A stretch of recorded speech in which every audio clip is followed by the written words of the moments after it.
बच्चों, मैं मनोज यादव और हरिओम क्लासेस के माध्यम से आप लोगों के लिए फिर केमिस्ट्री में कुछ लेकर आया हूं। जैसा कि आप सभी को पता है, इस समय मैं आपको सॉल्यूशन बिलियन नामक चैप्टर पढ़ा रहा हूं और आज जो मैं पढ़ाने वाला हूं वो आपको मैं कुछ प्रॉब्लम सॉल्व करवाने वाला हूं। क्वेश्चन, सवाल। आइए चालू करते हैं। क्वेश्चन, ये प्रॉब्लम सॉल्विंग क्लास है, इसमें हम कुछ इंपॉर्टेंट प्रश्नों को हल करेंगे। तो आइए प्रश्न नंबर 1। वैसे तो मैं कई करा चुका हूं क्वेश्चन, फिर भी आज स्पेशल इस क्लास में काफी सारे बच्चों के क्वेश्चन आए मेरे पास, तो मैं उनको सॉल्व करके आपको बता रहा हूं। काफी सारे बच्चों ने अपने अपने प्रॉब्लम भेजे हैं। तो आइए प्रॉब्लम नंबर 1, क्वेश्चन नंबर 1।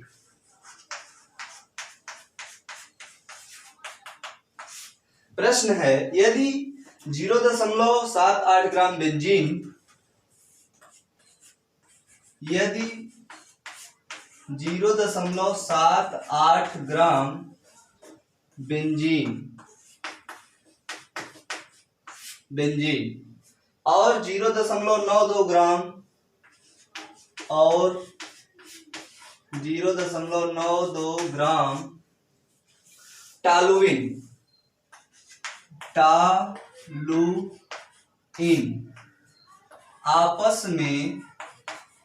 आपस में घुली है, हाँ? तो बेंजीन और टॉलुइन का वाष्प दाब, तो बेंजीन यानी C6H6 और टॉलुइन यानी C6H5CH3 और CH3 का वाष्प दाब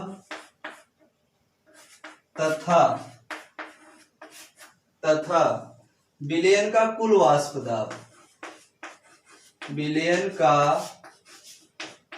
कुल वाष्प दाब बताइए।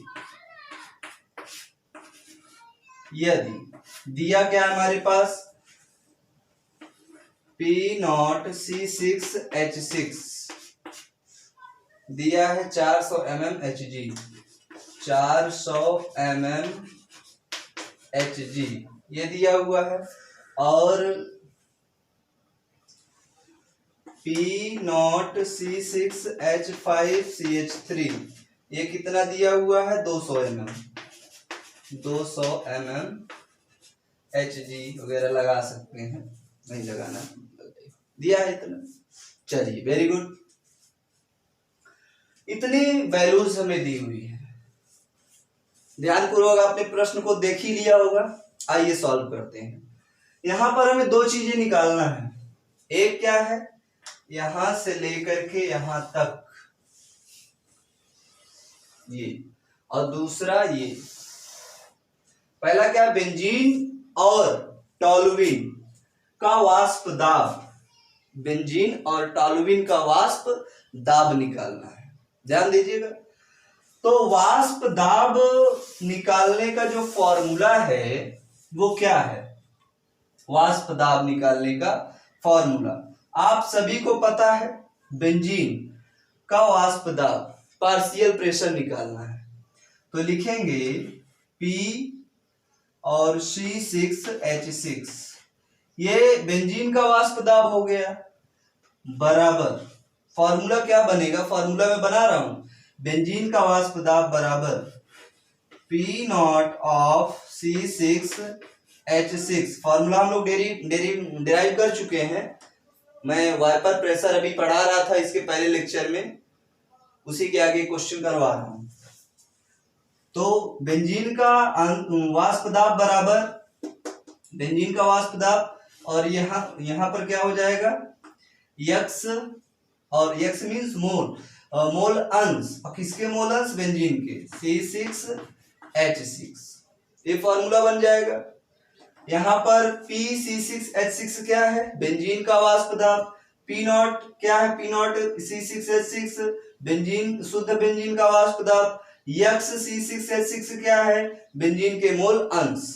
चलिए तो बच्चों इसको निकालने के लिए हमें दो वैल्यू चाहिए, एक तो पी नॉट C6H6 चाहिए जो यहाँ पर दिया हुआ है 400, और उसके बाद क्या चाहिए हमें, यक्स C6H6 चाहिए। तो आइए निकालते हैं, यक्स C6H6 मतलब मोल फ्रैक्शन ऑफ बेंजीन।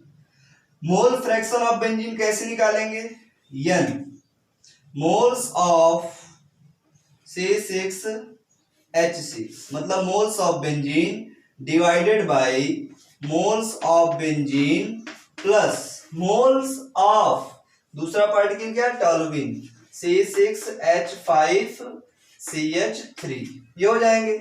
अब हमें मोल्स चाहिए, क्या चाहिए, मोल्स, जी हाँ।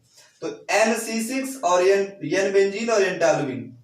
अब C6H6 को हम दूसरी प्रकार से लिखना चाहें तो लिख सकते हैं, फिलहाल अभी आप कंफ्यूज न होइएगा। NC6H6 is equal to mole, benzene के मोल कैसे निकलेगा, भार बटे अणु भार, यही ना W/M। तो बच्चों यहां चाहो तो आप लोग लिख सकते हैं WC6H6 upon MC6H6। Weight of benzene कितना दिया हुआ है, यदि 0.78 ग्राम बेंजीन तो 0.78 gram benzene. Molecular weight benzene का कितना होगा बच्चों, तो देखो मॉलिक्यूलर वेट आप निकाल लीजिए, कितना होगा, कार्बन कितना 6, तो 12 छक्के 72 और 72 और 6 78 आ जाएगा। मॉलिक्यूलर वेट आप लोग निकालना जानते हैं, मोलर द्रव्यमान। तो यहाँ पर कितना हो जाएगा 78, कैंसिल करा देंगे कट पिट के, क्या हो जाएगा 0.1 मोल्स, मोल 0.1 मोल आ गया। बेंजीन के मोल आ गए 0.1 मोल। अब हमें क्या चाहिए, मोल्स ऑफ टोल्यूइन C6H5CH3। जैसे यहाँ वेट अपॉन मॉलिक्यूलर वेट किए, यहाँ भी हो जाएगा वेट अपॉन मॉलिक्यूलर वेट। तो बच्चों यहाँ पर टोल्यूइन का वेट कितना है 0.92 ग्राम, तो हो जाएगा यहाँ 0.92 divided by weight upon molecular weight. Molecular weight चाहिए, अणुभार, मोलर द्रव्यमान। कार्बन कितने हैं 6 और 1 7, तो 12 7 84, और हाइड्रोजन कितने 5 और 3 8, तो 12 7 84 कार्बन हो गए, तो 5 3 8, 8 4 12 की तो हासिल लगाए 92 आया 92। बोलिए समझ में आ रही है कि नहीं बात आ रही है, बिल्कुल समझ में आ रही है। अब क्या करेंगे हम, कट पीट कर देंगे तो 0.1 मोल यहां भी तैयार हो जाएगा हमारा, मतलब मोल्स ऑफ बेंजीन 0.1 मोल आए, मोल्स ऑफ टोल्यूइन भी कितने आ गए 0.1 मोल। अब हम क्या करेंगे, यहां से मोल फ्रैक्शन निकाल लेंगे, इसको जरा साइड में बंद कर देंगे, जी हाँ बराबर। मोल फ्रैक्शन ऑफ बेंजीन निकाल रहे हैं, तो बच्चों मोल्स ऑफ बेंजीन हमने कितना निकाला हुआ है 0.1, तो यहाँ कितना हो जाएगा 0.1। Moles of benzene, moles of benzene कितना है 0.1 प्लस मोल्स ऑफ टोल्यूइन, ये भी तो 0.1 है, तो 0.1। अब इसको आगे हम लोग यहीं पर कर लेंगे, चाहे तो आप यहां पर करिए, 0.1 ऊपर ही रह जाएगा, अपॉन में क्या हो जाएगा 0.2, बोलिए हो जाएगा, ये कैंसिल आउट होके 1/2, मतलब इसको कैसे 0.5 भी कर सकते हैं, या इसे 1/2 का मतलब आधा रहने दीजिए, दोनों बातें। चलिए मोल्स ऑफ बेंजीन हमें मिल चुका है, क्या मिल चुका है, मोल्स ऑफ बेंजीन। अब हम मोल्स ऑफ बेंजीन इस फॉर्मूले में लगा देंगे, आंसर आ जाएगा हमारा।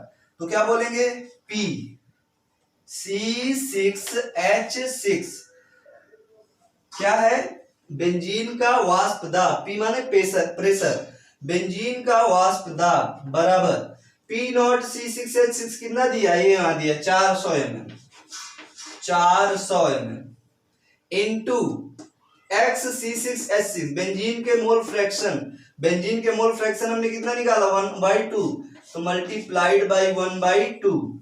बात समझ में आ रहे हैं? ये P0 C6H6 ये हो गया, यक्स C6H6 1/2 हो गया।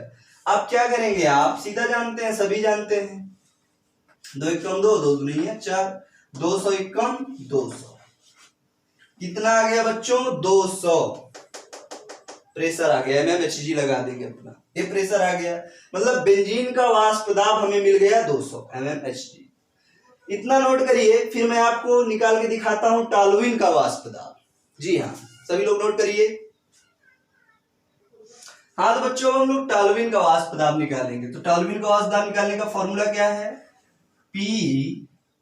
C6H5CH3, फॉर्मूला होता है टॉल्यूइन का C6H5CH3।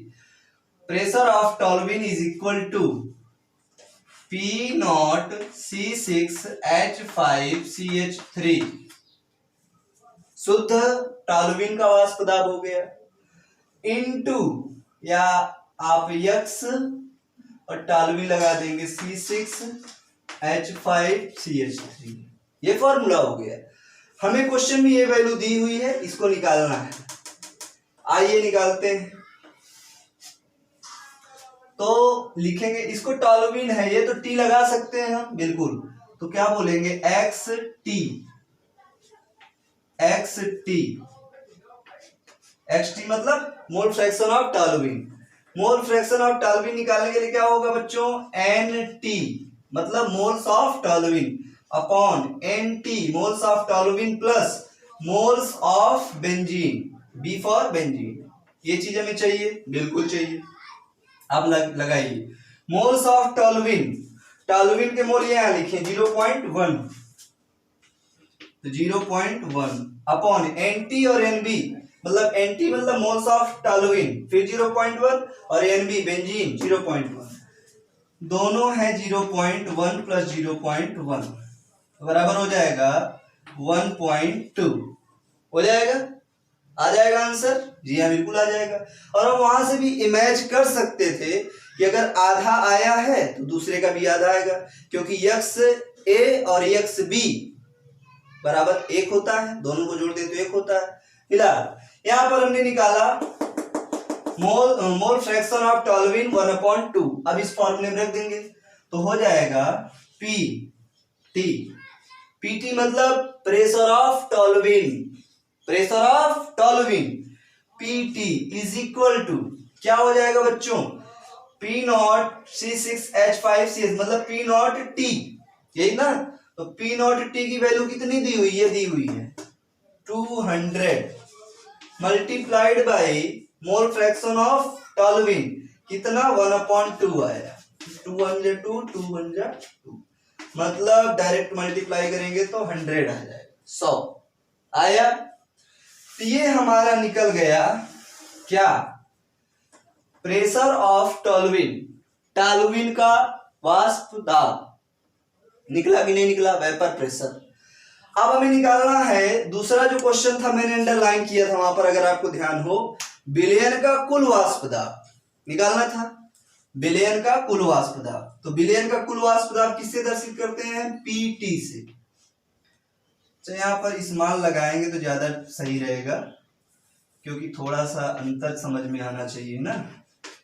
यहाँ पर सब जगह T लगा दीजिए, ठीक है।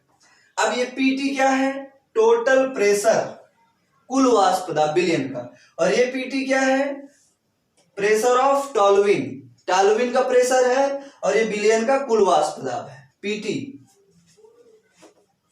चलिए आप लोग समझते रहिएगा, PT is equal to total pressure, और यहां पर हमारे पास क्या क्या है, टोटल प्रेशर कैसे होगा, P और सबसे पहला कौन था, बेंजीन था, तो PB प्लस PT, ये फॉर्मूला निकलेगा कुल वाष्प दाब निकालने के लिए बेंजीन का। जी हाँ निकलेगा। PB का मतलब क्या है, partial pressure of benzene. PT का मतलब क्या है, पार्शियल प्रेशर ऑफ टॉल्यूइन। और PT, ये वाला PT क्या है बच्चों, विलयन का कुल वाष्प दाब, total vapour pressure of solution, ये है। तो पीबी मतलब बेंजीन का पीबी, पीबी मतलब क्या, बेंजीन का आंशिक वाष्प दाब कितना निकाला था हमने 200। अगर आपको याद हो तो कितना निकाले थे अभी अभी हम लोग 200। तो क्या बोलेंगे बच्चों, पीबी की वैल्यू कितनी 200 प्लस पीटी हमने कितना निकाला हुआ है 100 बराबर कितना हो जाएगा 300। ये हो जाएगा 300 mmHg अगर है। तो आप लोग समझ चुके हैं, ये क्वेश्चन हमारा सॉल्व हो चुका है। इसको लिखिए फिर हम आगे चलते हैं। हाँ तो बच्चों क्वेश्चन नंबर 2 देखते हैं। Question number 2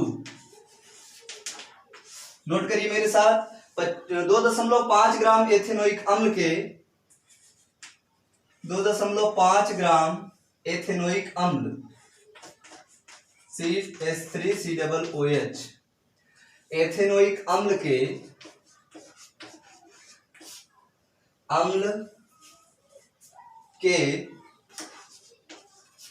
75 gram benzene, 75 gram benzene, benzene मतलब C6H6, 75 ग्राम बेंजीन में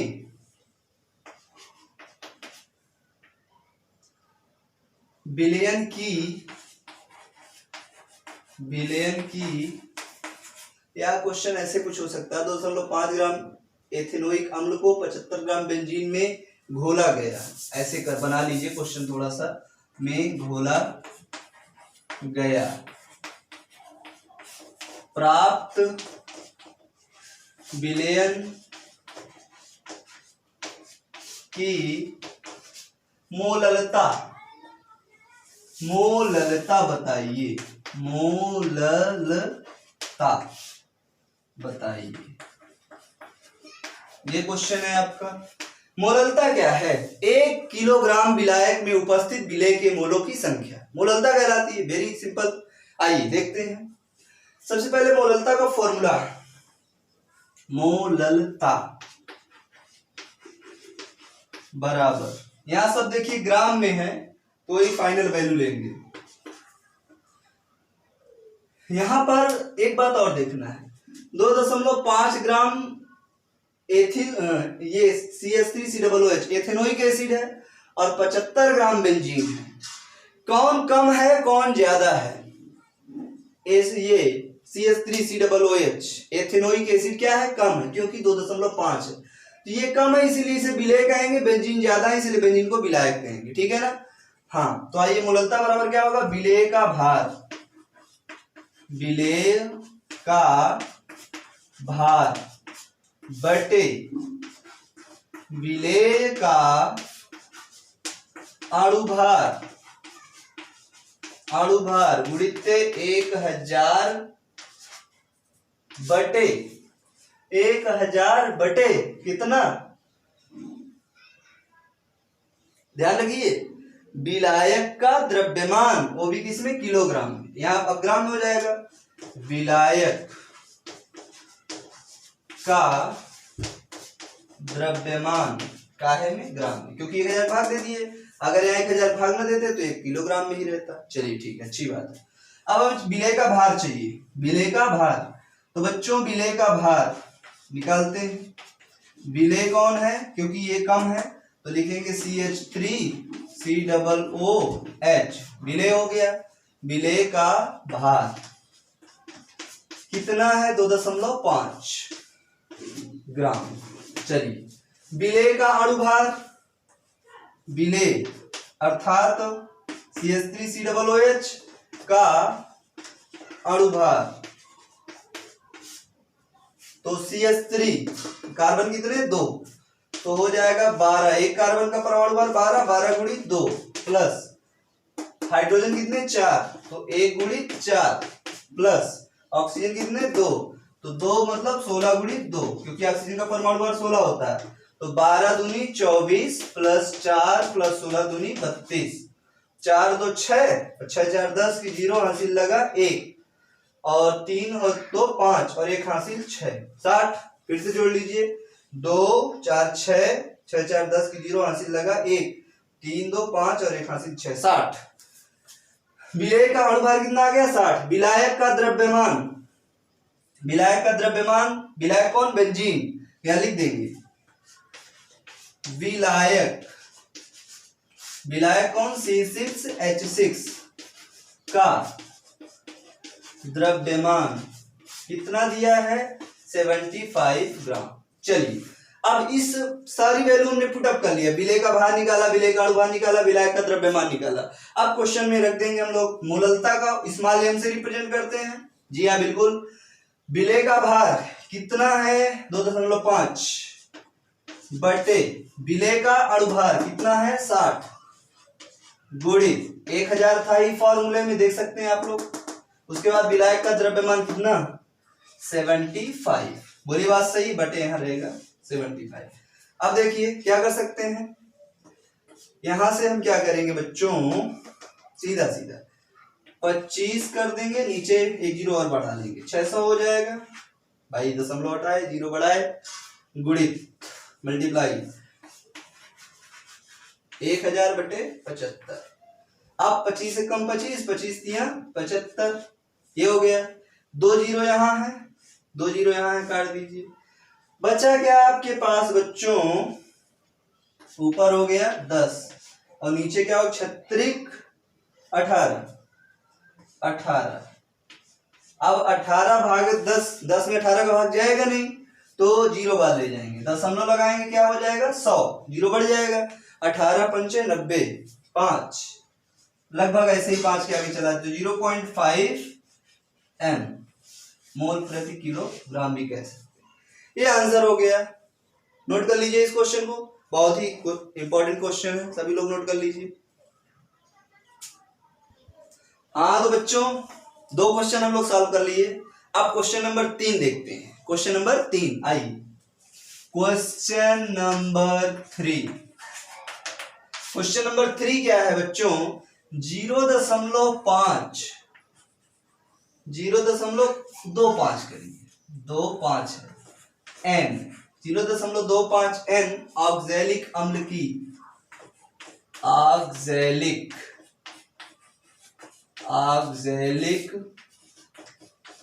अम्ल की मोलरता ज्ञात कीजिए, की मोलरता ज्ञात कीजिए,